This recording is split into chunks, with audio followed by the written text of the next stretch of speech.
Got it. I consent to being recorded.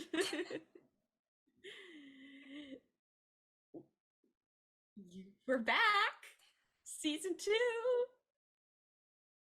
2. A long time has passed since we last recorded. Yeah. Almost a year.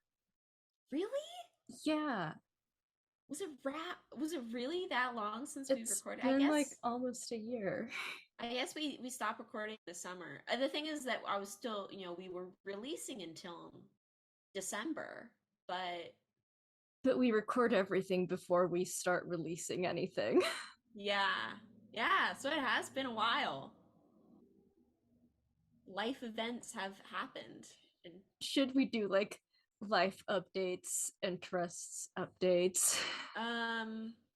Yeah, we could do that. I feel like for me, well, okay, had I started working at the vintage mall? I don't think so. So I got a new job and then also then had many months at that job and then quit a job in the time being. And I am once again looking for jobs. So hopefully that'll change over the course of this recording this season. But in the meantime, also everyone sign up to our Patreon. Yeah. Yes, please. I think we should get Fabiola an external hard drive. That should be our goal. We should put it on the Patreon goal. Help your poor little computer edit these episodes. Because I'm gonna edit this season for the first time, and I'm scared. No, you'll do great. You'll do great because I will help you, and also like it's cool and it's a useful skill to learn how to edit audio. I'm good at editing analog. Like actual film? Yes. You've done that? I am good. Yes. At Emerson, which I just finished my first year. That's so cool. And one of my classes was analog filmmaking, and I edited like actual film strips, and it was shockingly relaxing because I have a bad track record with editing. Yeah. Well, I think you're a good editor, like in terms of understanding the art. It's tech hasn't always worked in your favor. But that doesn't mean that you're bad at it. I think you're quite good at it. Yeah, I did like how my film edits turned out. Yeah. Hopefully I can digitize them at some point. I would love to see them.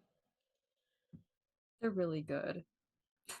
That's what I'm gonna say. They're really good. All of the Valkyrie cycle has come out. We finished that. Yeah, everyone listened to the Valkyrie cycle. You were our amazing social media manager.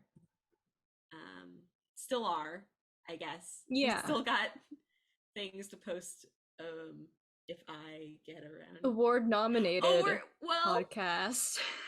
We at the time of this recording, yes, it's award nominated. That is true.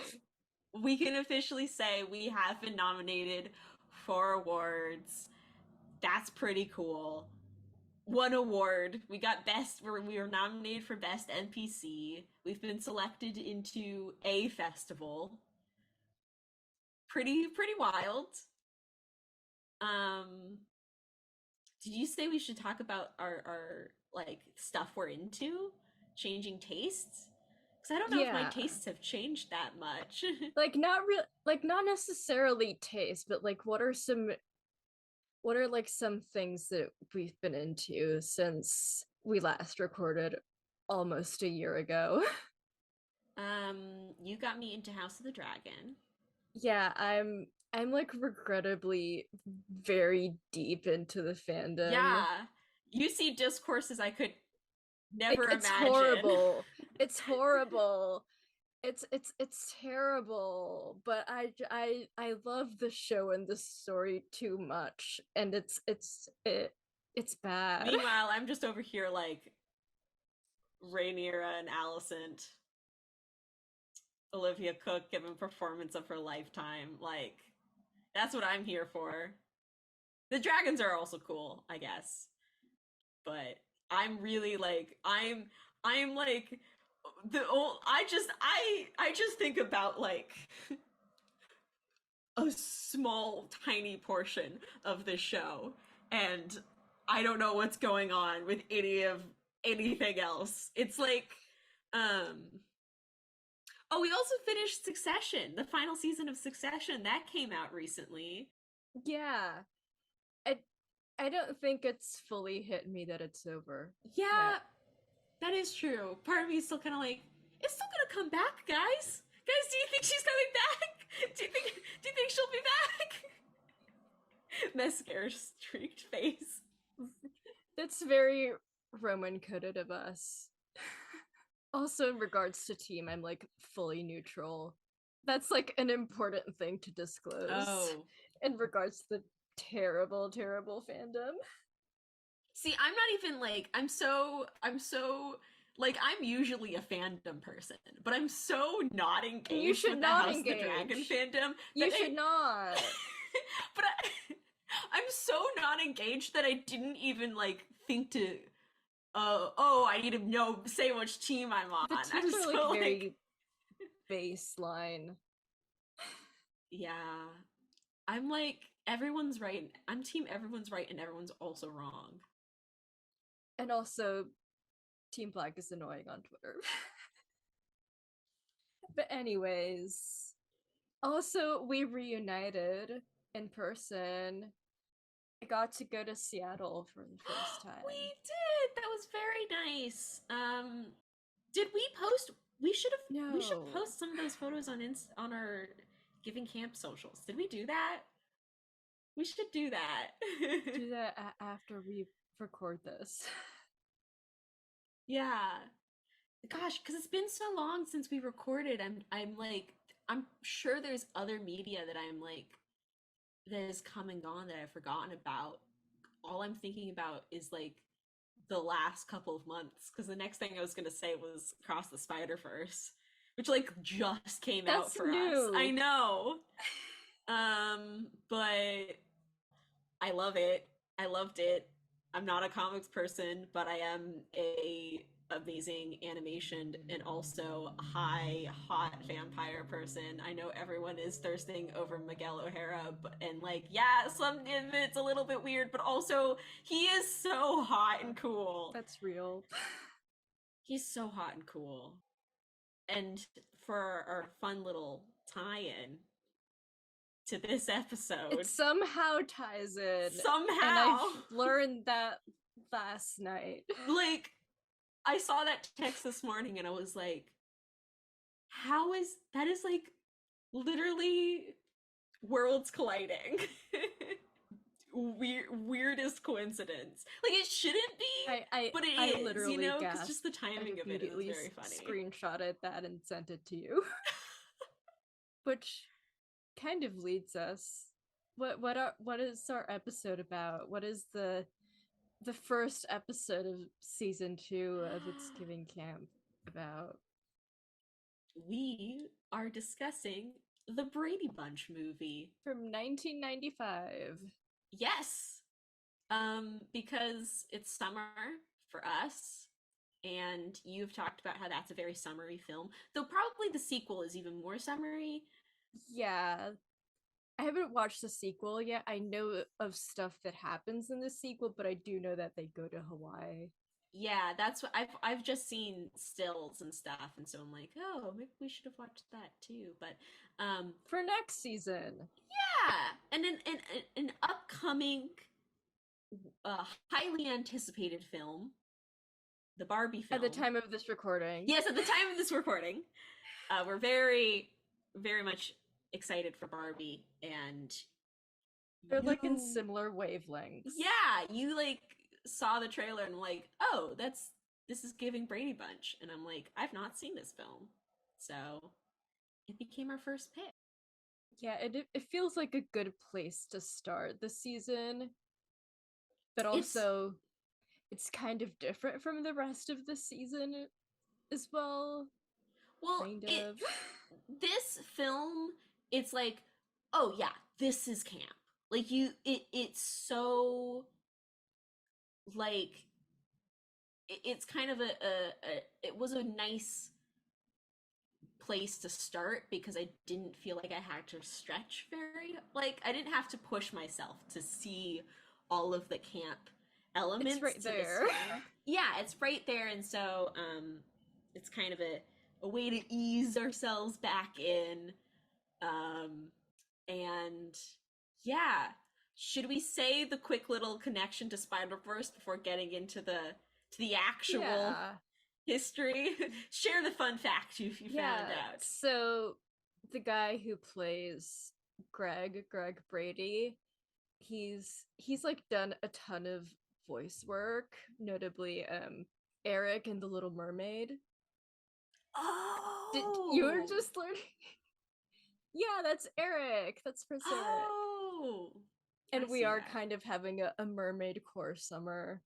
Yeah. Well, with the Little The Mermaid. the important connection is that he's voiced a ton of different characters in a ton of different Spider-Man media, and one of them is Miguel O'Hara. And I gasped. Though, what is a white man doing voicing him? It was the 2000s. There's another Yeah. white person voice actor playing non-white character, iconic, also iconic character in this. Cindy. Cindy plays Ty Lee in Avatar: The Last Airbender, Oh. which you haven't watched yet. No. One of these days, maybe next summer. Maybe this I mean, I would say that this summer would be my summer of Avatar, except I'm way too busy. I've got too much going on. So maybe next summer. So should we get into like plot and background information, additional information? Yeah. I mean, maybe we go over the so we're kind of already talking about cast. Maybe we go over the cast and the for this first, and then yeah, Yeah. background information. So one of the like additional information that I found was a Vice article that's also kind of an oral history. Christine Taylor, who plays Marsha Brady, um, she has already played Marsha before in the stage production called The Real Live Brady Bunch, which kind of ties into my other additional information, which is just the overall history of the Brady Bunch. Yeah, for me, I I know that this movie is a reboot or adaptation of the show. Um, and despite the fact that I'm pretty sure I've seen episodes of the show, the film, these actors are who I picture when I picture like the Brady Yeah, Bunch I feel like it's characters. also because of the gifs and the memes from these two movies. Exactly. Yeah, I think that that's definitely the case. Um, but I don't recognize any of the actors otherwise, except like the main actors, the Brady family. But many of the little reoccurring roles, I was like, oh my goodness, that's Jean Smart. Yeah, Gene Smart and Michael McKean as the next door neighbors slash Also, villains. RuPaul's there. It's just kind of yeah, but it's just kind of wild to see Gene Smart and Michael McKean knowing that like now they're like prestige television. Yeah. So the original Brady Bunch show aired from like 1969 to 73 or 74, and it wasn't super popular at the time it was airing, but it kind of never went off the Mm. air. So that's how they became really iconic, because everyone at some point has watched at least one episode. Have you watched the original show?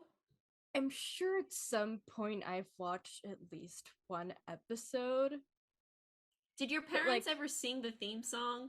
Because my parents yes. would, yeah, okay. Because, like, that's how I know it. Like, I know the theme song, I know, the story. My mom was born the year that the first season came out. Yeah. They're contemporaries. Yeah, it's not our generation, but it did get passed on. And so a lot of the general conceit of the film is based on how, so first of all, my like other source is the Television Academy, and the Television Academy says in an era in which situation comedies emphasize how social climates were changing, the Brady Bunch was one of the few series that harkened back to the traditional family values seen in such sitcoms as Leave It to Beaver and Father Knows Best. And the concept worked as a springboard for dramatizations of an array of childhood and adolescent experiences. And unlike All in the Family, which was another sitcom of the 70s, the Brady Bunch tried to steer clear of the political and social issues of the day. Rarely were non white characters introduced into the series. Women's liberation and gender equality were boiled down to brother sister infighting. The counterculture of the 1960s was represented in random minor characters portrayed as buffoons, or in Greg trying to impress a girl with hippie jargon. Mm, yeah. You know, I had never put it together that the Brady Bunch and All in the Family were airing at the same time, but It's a of course different vibe. that makes sense. That and yeah, Brady Bunch has like no politics in it whatsoever. It's like not even like no politics, just no conflict, just vibes. Yeah. Well, that's like it is like the purest of sitcoms in that sense of like the like family sitcom of every at the end of each episode everything gets wrapped up. You learn a little moral and y'all smile and it's bright and happy and That's what makes its setting in the 90s so good. Like, I don't think there was a better time to make the Brady Bunch movies yeah. than the mid 90s, because it's like so starkly different from like not just the 70s, but like the 70s that Mm-hmm. the Brady Bunch series portrayed. Mm-hmm. So, how did the Brady Bunch movie come about? To be like, yeah, let's make a reboot of this like 70s show where all the characters have the same aesthetics and attitudes, but it's set in the 90s. Like what was the appeal and how was that pitched? The 90s generally had a weird nostalgia for the 70s, because like with a 20-year cycle, and Mm, there were various different like Brady Bunch continuation shows with the original cast, but like none of them were like as iconic as how it originally looked and like the original ages of the cast.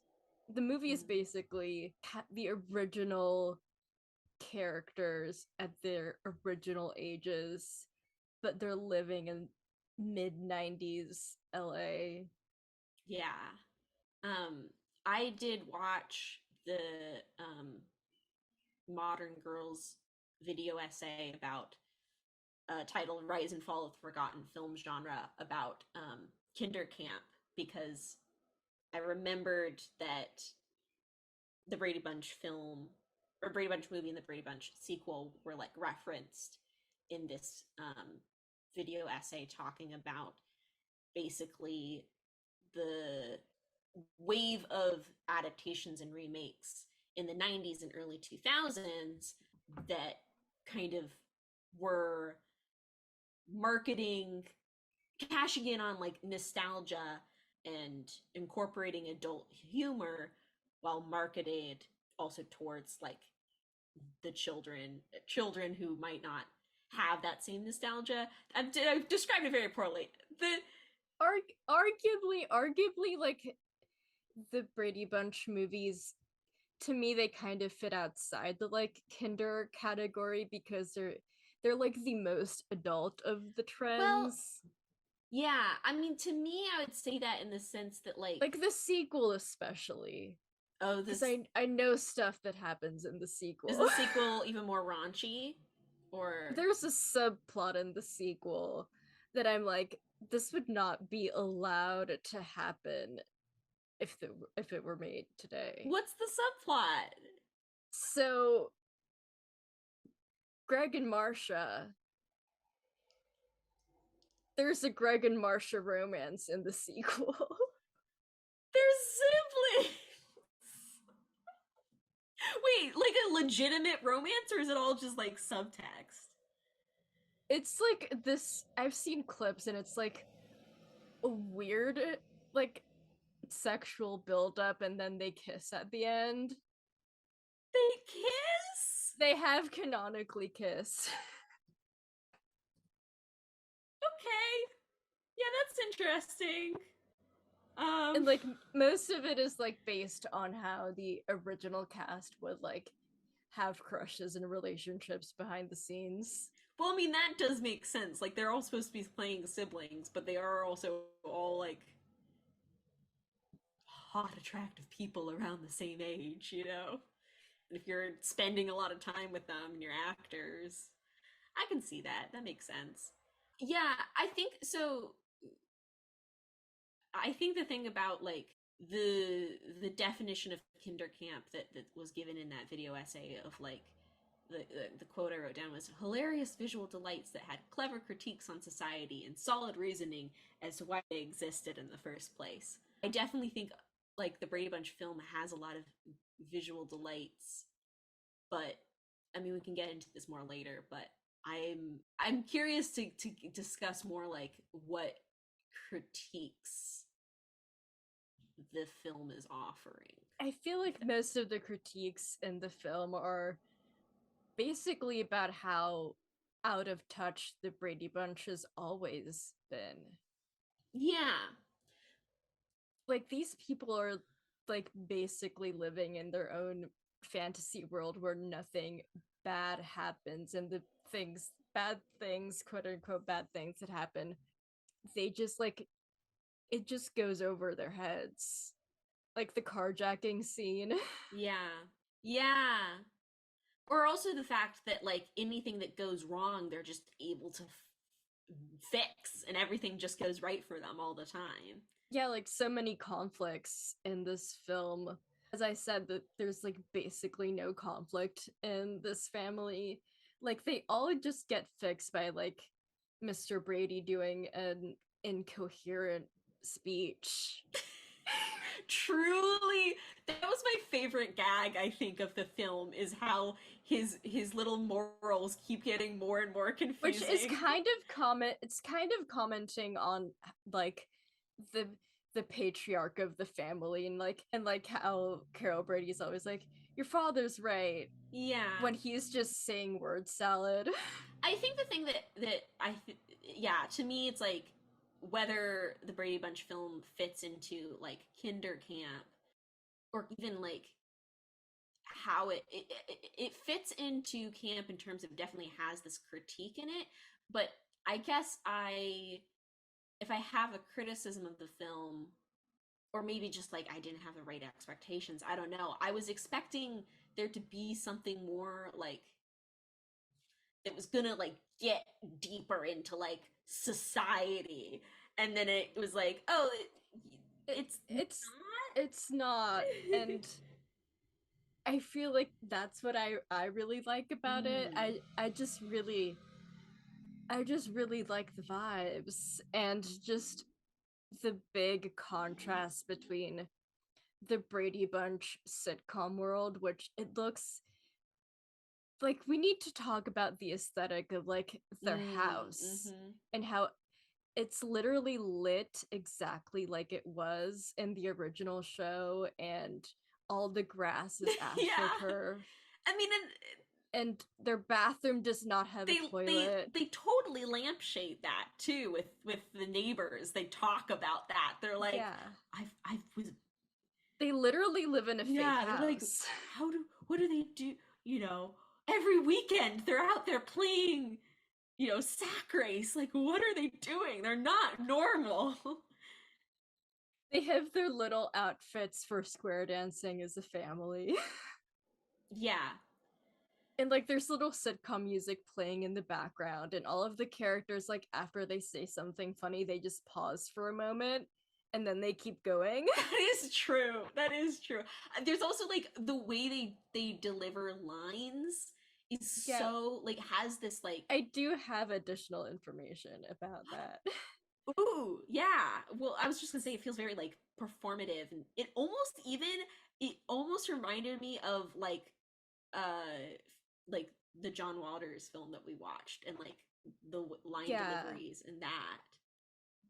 Yeah, so Jennifer and Christine, who play Marcia and Jan, in the Vice article, and Jennifer talking about how Eve, the original actress for Jan, performed. She says, on the show, it sounded like Eve and Maureen went to a dialect coach where they taught them Eastern Standard speech, which I had never heard of that before. And she Hmm. says Eve spoke beautifully, but it was wet instead of wet, and she almost had liquid use.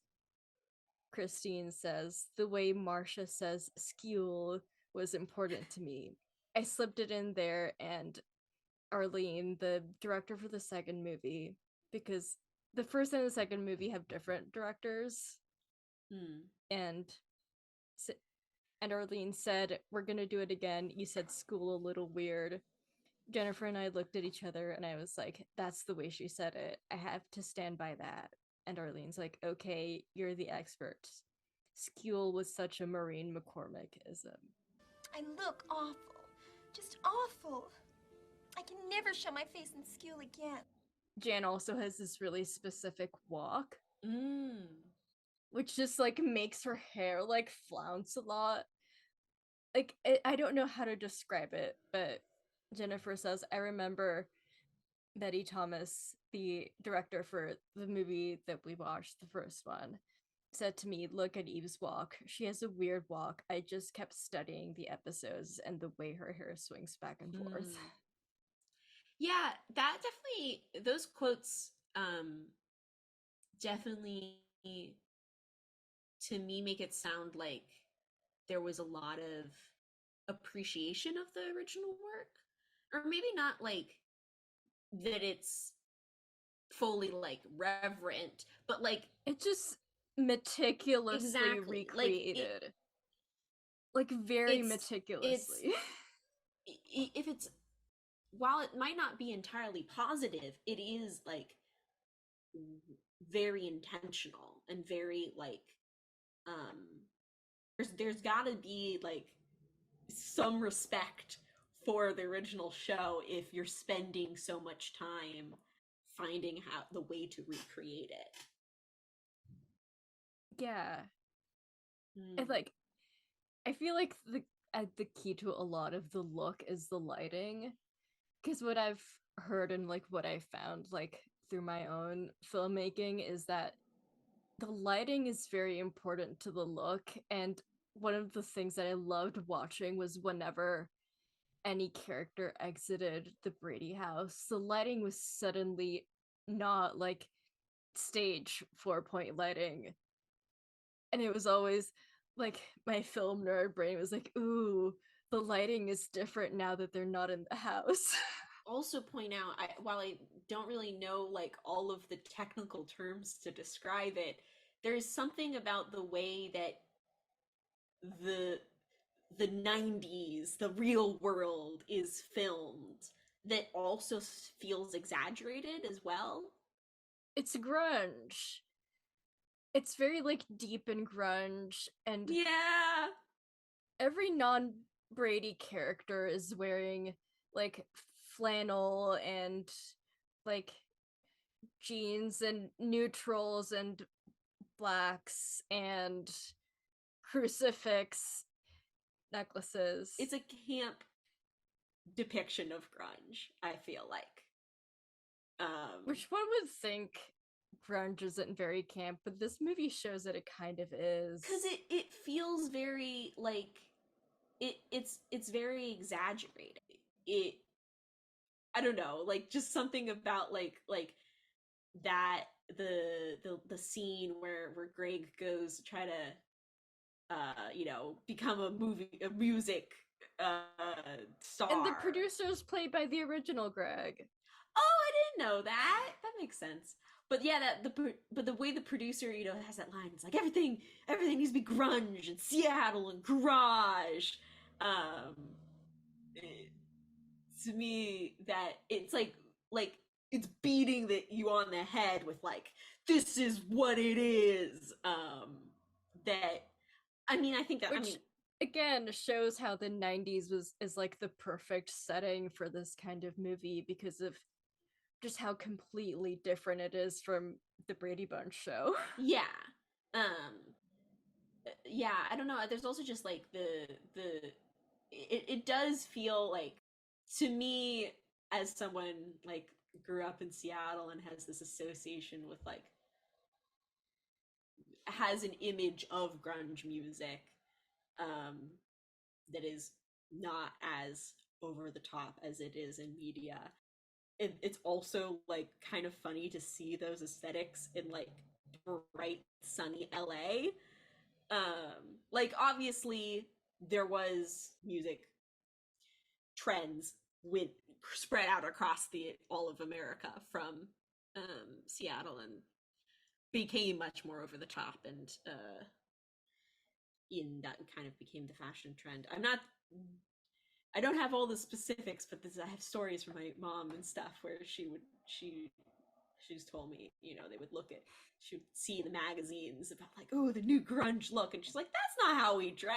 Like, what are they? But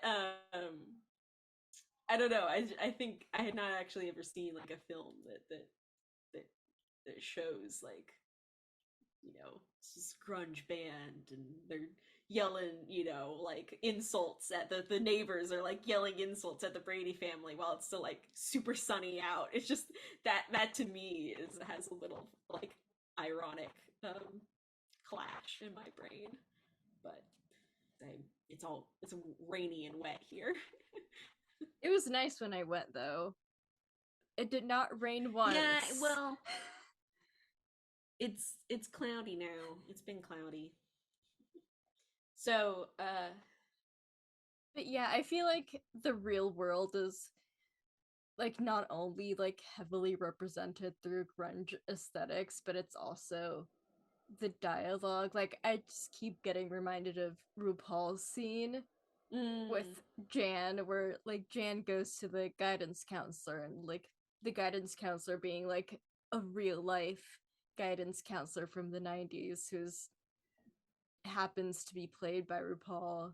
Yeah. Which like genuinely just happens to be played by RuPaul. They did not intend to cast her.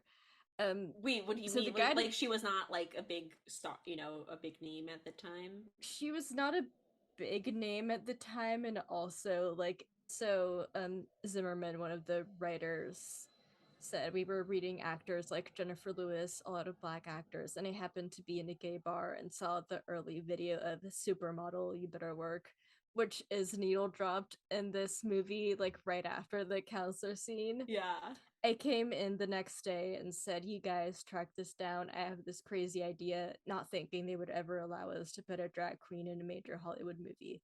it became so subversive and it still holds up. So, Jan, what can I help you with? Teen pregnancy, bulimia, suicidal tendencies? No, it's my stupid glasses. Oh, I know I should wear them. I look at myself in the mirror every morning, and I say to myself, Jan, put on your glasses. But then I say, you look like a super creep, take them off. It's like my head tells me to do different things, and I get very confused. inner voices? Good, that's good. Let's explore that. What does she mean, inner voices? I don't think that's any of her business. But it's her job to ask questions. You are so dumb. I don't have inner voices. Now, Jan, paranoid schizophrenia is very common amongst children of blended families. You are the middle child, aren't you? Middle child? Don't you mean Marcia Brady's little sister? Wait a minute, she's just trying to help. Help? Wake up. She's just looking for an excuse to bring up Marcia. Marcia, Marcia, Marcia! Yes, I'm in the middle! Well, it sounds like you have a serious case of middle child syndrome. Like, this is as high as the stakes get in this family. Yeah, I mean, honestly, them almost losing their house is a pretty, like, high stakes. But they're also just kind of like, what can we do? Oh, there's the Search for the Stars contest. Yeah.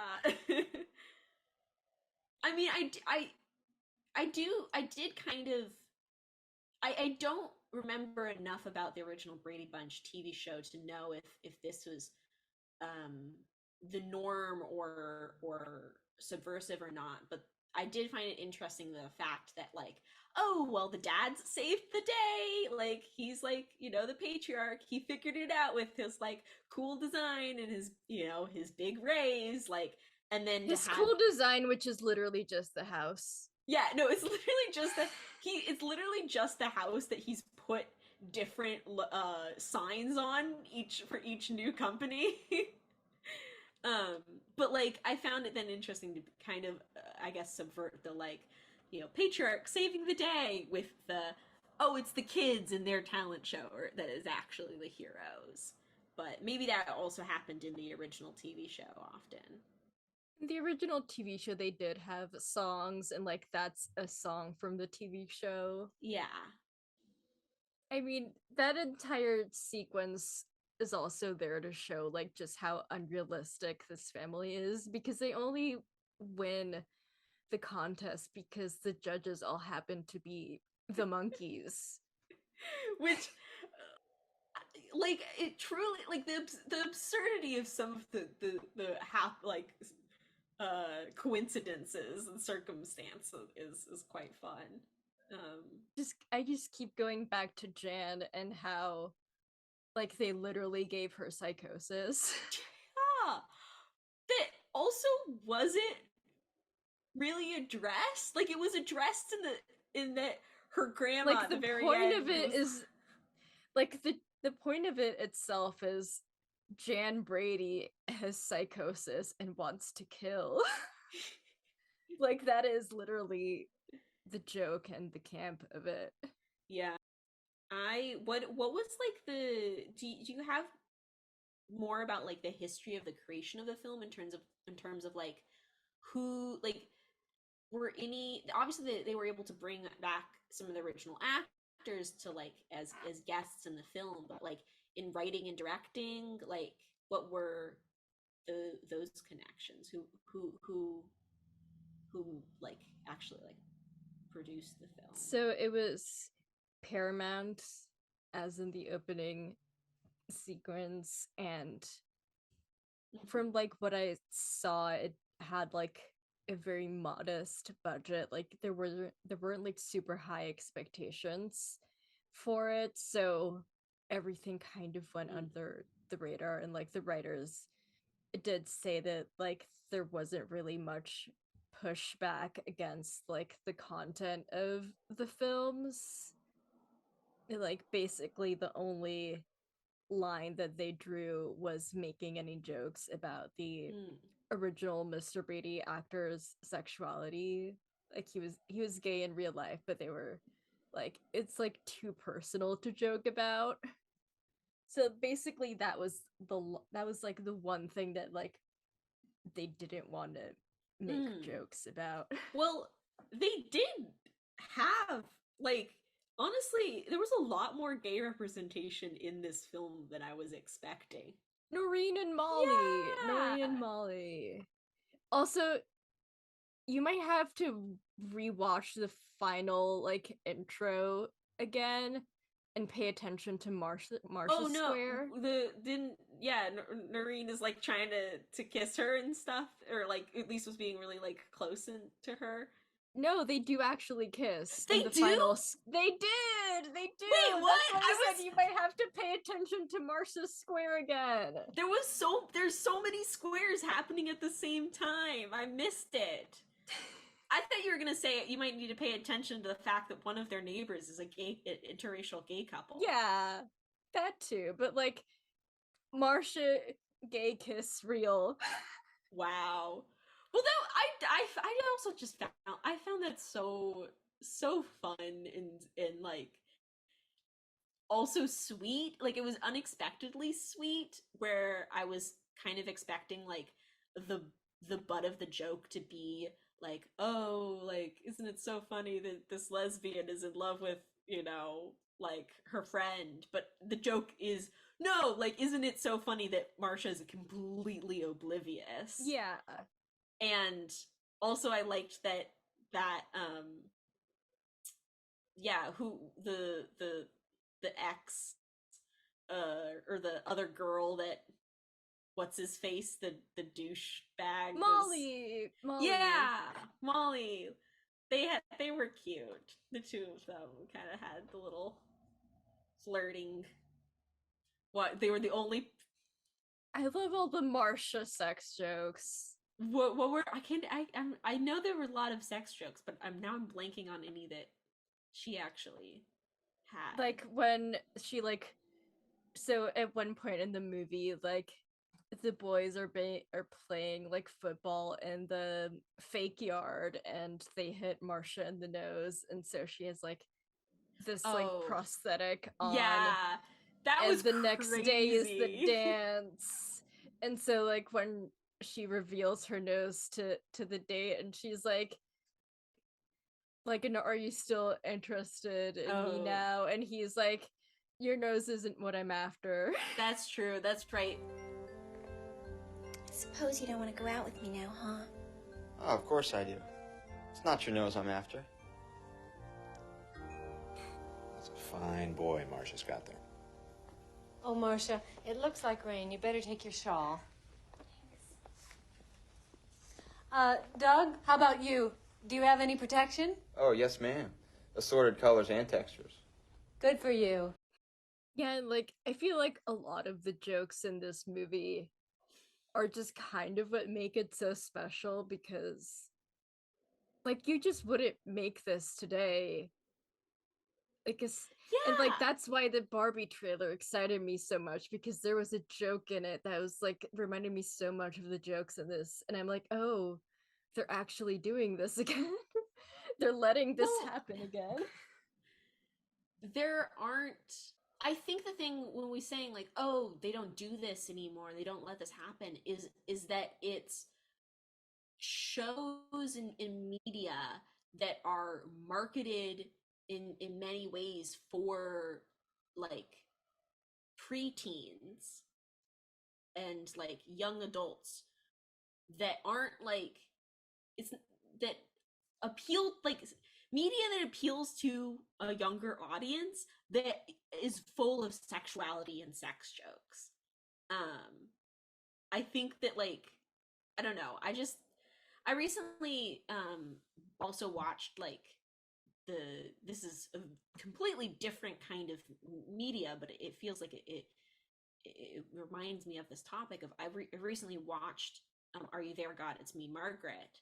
And I just was thinking about the fact that, like, I feel like there's so much, like, there's stuff for little kids and then there's stuff for adults.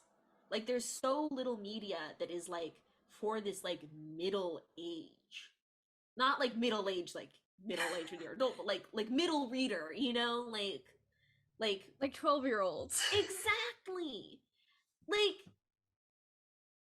or like actually like, you know, like PG-13 stuff that is like That's like actually PG-13. exactly. Because I feel like a lot of PG-13 stuff nowadays is just PG but with a bit more violence. Yeah. But like no, the Brady Bunch movies are like legitimately PG-13. Because it's like, yeah, it's there's not any like overt sexuality, but it's there and you're gonna get it if you get it. And it like also like, you know, I think that the storyline with Peter like would absolutely appeal to like young teen boys of like feeling, you know, awkward and around sexuality, and his voice keeps cracking and he kind of likes this girl, and then she gives him a kiss, The and then grunge girl.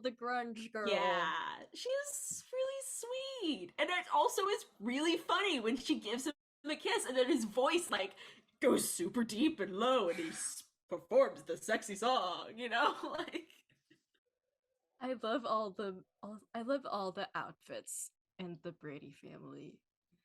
Like what's they're all your so favorite? polyester. I like the final like performance outfits, and I of course like all of Marsha's outfits. And also Marsha's I love Marsha's little list of things to do in the day. Yeah. Because like all she does is brush her hair, and like at one point she opens her like little notebook and of like a list of things to do.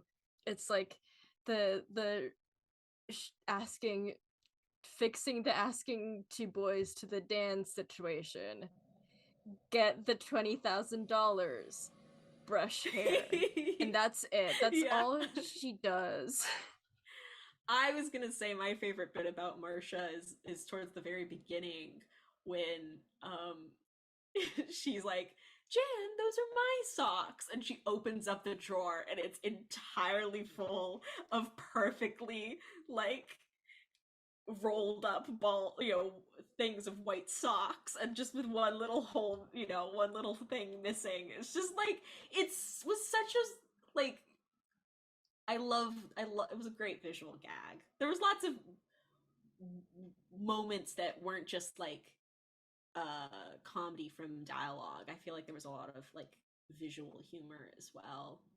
Yeah, like just in the way these actors perform, like it's like not easy to perform in the way that these actors are. Like as we were talking about before, like it's so these performances are so specific that I'm just like in awe watching this movie. I I I do have one question about like if speaking of visual gags, which was when Charlie, the boy that Marcia ultimately, you know, has like a good relationship with and goes to the dance with, and then they, you know, he brings her back home.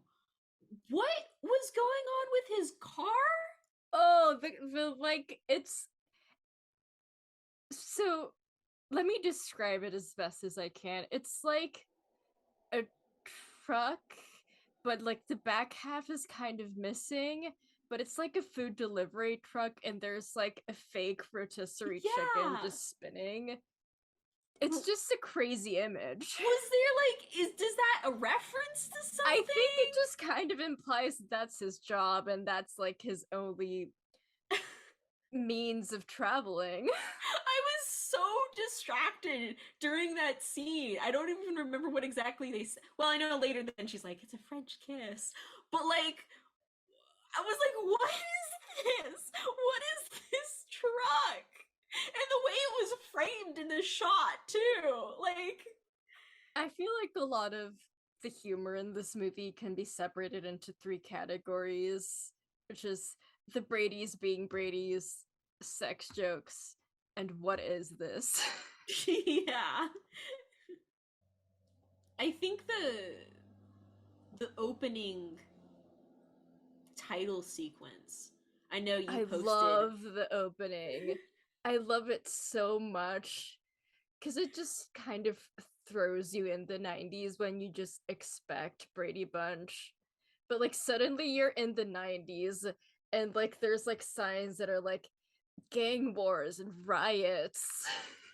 To me, I think if you have the categories of, you just laid out these categories of comedy, what the title sequence is and many other moments in this film is that it kind of like, while there can be humor in the what are the Brady's, it also like you get this kind of that flipped on its head by having like the Brady like kind of stylistic, opening title sequence, fun groovy music over the real world, the 90s, makes then like that be the thing that we're reflecting on in this way of like, what is this? What's going on? The Brady music isn't really over the 90s. It's just like one big 90s song with the 90s visuals. And like then Michael McKean's character Oh is yeah, like, I guess it is a 90s song. Is like, oh, this family, like they don't want money. What's their story? And then all of a sudden the classic Brady Bunch intro of like, this is the story, and like all the lyrics. Yeah. This movie also reminds me a lot of like how people are like weird about how like we don't know what like the current image of the moment is like.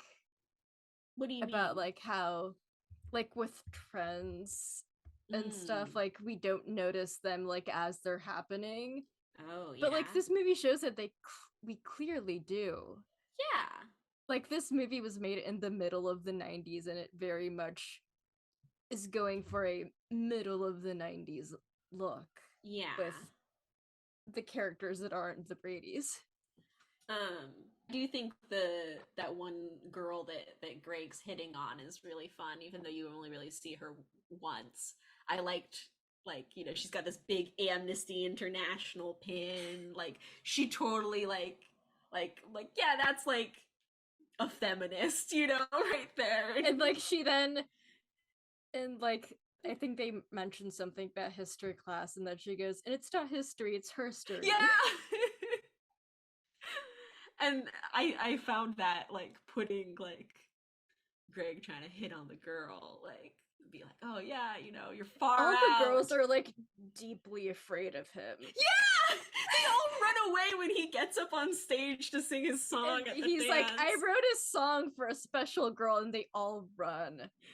Also, the dance is one of my favorite scenes of the movie because it just so perfectly blends like the Brady Bunch 70s with the 90s with Davy Jones finally like answering Marsha's fan mail because she's the president of the Davy Jones fan club, and he performs like a classic Davy Jones song, but also has like the backing band of like the school dance, which is a grunge band, and it just sounds so good. I also love that all of like the teachers, like all of like these older women are running up to the stage and are totally in love with him. Theoretically, they are contemporaries with the original Marsha. Exactly. But like these Bradys are just kind of stuck out of time. Yeah. And I think that like to me that was another example of like, oh, like it isn't a cynical cash grab of this reboot or like this like cynical like take on like nostalgia. It felt like, oh, like yeah, like there are still people it's who are subversive. Yeah, and who love it, and who love the 70s music and aesthetic. Utilizing the nostalgia, like not just for the 70s, but for this like beloved IP. Mm-hmm. They're like, hey, let's use this as a vehicle for like a lot of weird jokes. And I also I think that the fact that there's no explanation as to why the Bradys are the way they are is also kind of refreshing and fun. Like It's camp. It's yeah. camp. Yeah. It wouldn't be camp if it got explained. True. Like the scene after the dance with the car, Charlie's car, and like, yeah, they shouldn't explain why that car.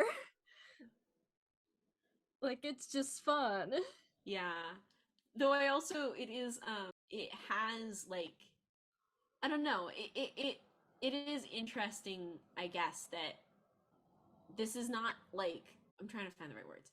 It's subversive of like the Brady Bunch show. And that's kind of all it is. Yeah. And it's able to go, hey, isn't this so like kind of funny in showing like the entire arc of It's like, isn't this crazy, but also we love that it's crazy. yeah. And the same thing, like, oh, we're not gonna like explain it or question it. You know, everything wraps up in the end, and they aren't like really criticizing that. They're just like just showing it for what it is, and I guess letting you decide if there's any like moral or political things you'll take away from it. But And that's basically how camp operates. yeah. I have like some quotes about like the subversive humor and like general conceit of these movies from two of the writers. So like one of them said, so much gay humor is subversive. It was a natural conduit to gay people reading between the lines because that's what we had to do in comedy. And like again with like the gay representation in this movie, it kind of shows that like you can like both represent and also like very much just sneak in humor and like read between stuff in the Brady house. Did you have did you do any research or have any other quotes on like the legacy of this film? Because we kind of mentioned at the top of like, oh, like the gifs and like the memes from this film and how that kind of still like it hangs around. The one gif of this movie that I recognize as like a gif, a canonical gif, is like when Marcia wakes up after like her nose has healed and she looks in the mirror and she like poses in front of like her little pink mirror. Like that's the one from this movie, and from the next movie it's the legendary Sure Jan. And like one of the things that's like most surprising to me about this movie, like these two movies more specifically, is like how they haven't really gotten the legacy that the Addams Family movies from the 90s have, because they feel like in such similar wavelengths. Yeah. Oh, I mean, like that the Kindercamp video essay, they put them right next to each other. That and also the Flintstones. But like for some reason, the Addams Family movies are just like much more present in the cultural consciousness compared to the Brady Bunch movies. I wonder if it's because people like they're like goths more. Also, maybe because I also feel like it might be because the legacy of the original show itself is just that powerful. Yeah, that's true. I think it might just it might just be that the shows and the movie, you know, the show, each like the Addams Family show was more well known than the Brady's Brunch show, and so the movies have the same kind of reach. But you're absolutely right that there's not like I also feel like some of the jokes might be like a bit too mean-spirited towards like the fans of like the classic Brady Bunch show. Oh, that maybe that's why the movie doesn't have as much appeal. Yeah, maybe. Yeah. But I also do think that there's a lot more like innuendo and um like sexuality in the Brady Bunch film than I was expecting, I think. Yeah, and And I think there's like more in the sequel from like the vibes I've gotten. yeah, but I'm also like I think it's of my memory, it's been a long time since I watched the Addams Family movie, but There's like is it some almost things, but it's like not to the level of the Brady Bunch movies. yeah. So And like also the Addams Family movies, like they're like consistently on the Addams Family side. Meanwhile, the Brady Bunch mm, movies are like, yeah, these people are crazy. yeah, whether or not it has the legacy that it should have, or um, I do agree that this is a very fun film that I think I laughed so much during this time while watching this. And it's definitely a film I'd recommend. When I first watched it, I was like in disbelief that like not that many people talk about it. I was like, Mm. I'm like, this is like a 90s classic. It feels very 90s too, you know. Yeah, it's like up there with like The Craft of 90s movies, which Christine Taylor is also in. Oh Like, what we're saying is please watch this movie. yeah. Yes. Um, do we have other parting words besides that? Oh, we didn't mention the trucker. Oh, the trucker's the original Alice. Alice. Yeah. Also, like conceptually, the villains are like conceptually the most relatable characters because they're like the most entrenched in the 90s and they're like actually flawed, but they're also the villains, Mm-hmm. which I just find really conceptually interesting for this movie. Yeah. They're villains, well, like also being like the what is their The neighbor's name? The guy who's trying to get Ditmeyers. them to sell the house? Yeah, that Mr. Dittmeyer also gets like the most all of the comical ways that he can be like beat up or like damaged or injured and hurt. Like um he doesn't get peed on by the dog, He but he does almost does, and get after he gets electrocuted. electrocuted, he drops a toilet on his foot and is like surrounded by TV screens of the Brady's. Think of like, imagine blacking out and the last thing you see is just the Brady staring down at you. Oh no! Like, yeah, that man was incredibly greedy and kind of did some slimy things to get the deal that he wanted. But also, man, he really got beat up. He's also like one of the main characters that's like, this family is, it's not normal. Like there's this like Yeah. one small joke when like he knocks on the Brady house door and Mr. Brady's like, doors open, and he just goes, of course it is. It's like, why would the Bradys lock their doors? They don't know that danger exists. They have no concept of Yeah. danger. And the thing is though, they aren't really punished for it. Because it's like cool that everyone they're else crazy. is so It's fun. And I also they're like the carjack. What was his name? This is a carjacking. Elliot or something. Eddie.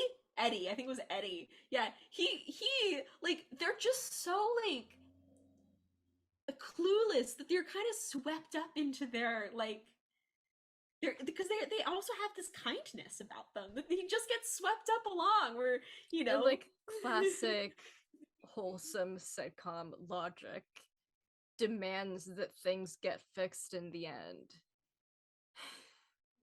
Yeah.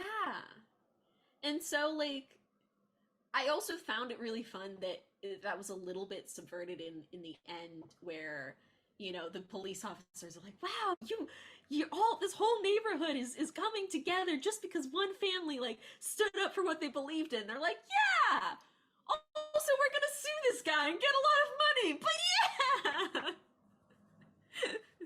Like the Brady family is out of touch, and some people can like play along with it, but also they're never gonna be as out of touch as the Brady family. Also, I love like the ending scene itself is like really camp to me with like Florence Henderson, the original, and Carol Brady just telling Jan, cut the crap, Jan. And then Cindy's the one getting psychosis now. Like, it's just a wild last scene to end on. Yeah.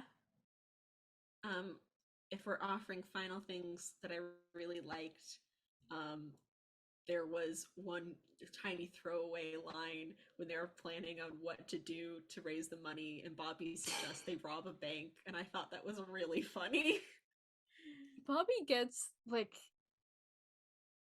he gets very few scenes. He doesn't get enough screen but the time. scenes that he gets are crazy. Yeah. He's also like got this weird like the being a safety monitor almost gives him like godlike powers.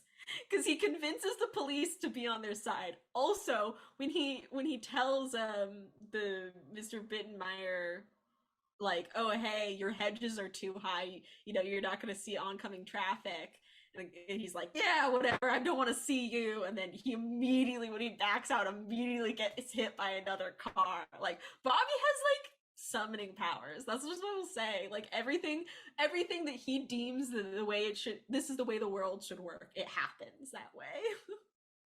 I feel like my final thought is it's crazy how good the recreation of the original show is in this. Like, it's scary good. I think more people should have more media should treat living in a sitcom like a superpower, and explore what happens when people have those abilities and have that worldview.